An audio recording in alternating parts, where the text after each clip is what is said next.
Ayan po mga kabukid, tapos na ako sa aking work. Ako po ay nag-aalaga ng mga kambing at mga manok, mga kabukid. Ayan, dyan po ako nakatira. Ayan, ngayon hapon na po ay uuwi na at meron na pong bantay doon.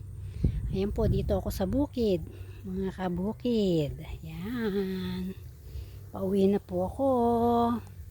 Ang ganda po ng mga palay dito, mga kabukid. Tingnan nyo, alagang-alaga po yan. Wala po yan mga damo. Talagang focus po talaga yung namumursyentuan dito.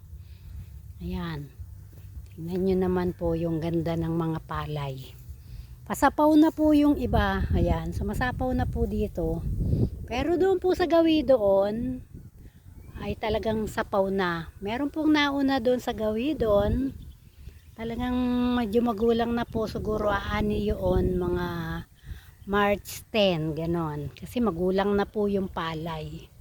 Kaya nagpapahinog na lang ng gusto.